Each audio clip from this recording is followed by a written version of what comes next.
BEIJING Reuters A trip to Beijing last week by Zimbabwe's military chief was a normal military exchange, China's foreign ministry said on Wednesday, after the military in the southern African nation seized power.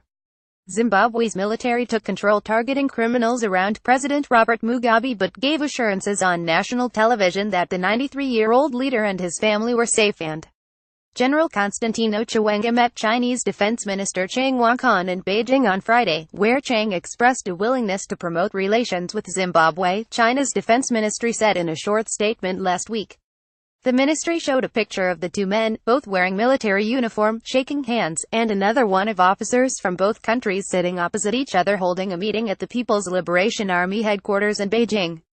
Asked whether Chiwenga had briefed China on plans to seize power, Chinese Foreign Ministry spokesman Zhang Shuang said the Defense Ministry had already released information about his trip and that he didn't have an understanding about the specifics of his reception in China.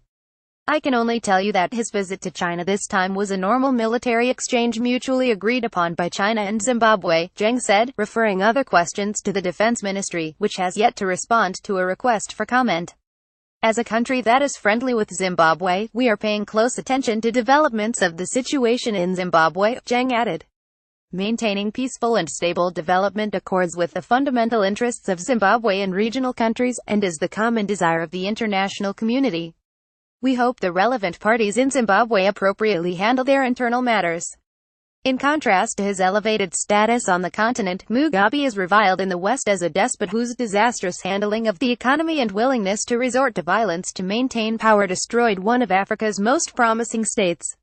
China and Zimbabwe have a close diplomatic and economic relationship, and Beijing has stood with Mugabe's government in the face of Western economic sanctions.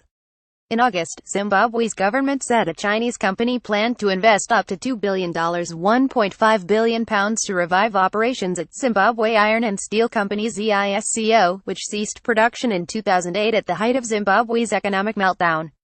That same year, China vetoed a proposed Western-backed UN resolution which would have imposed an arms embargo on Zimbabwe and financial and travel restrictions on Mugabe and 13 other officials, saying it would complicate, rather than ease, conflict. Reporting by Michael Martina, writing by Ben Blanchard, editing by Nick McPhee. Standards: The Thomson Reuters Trust Principles.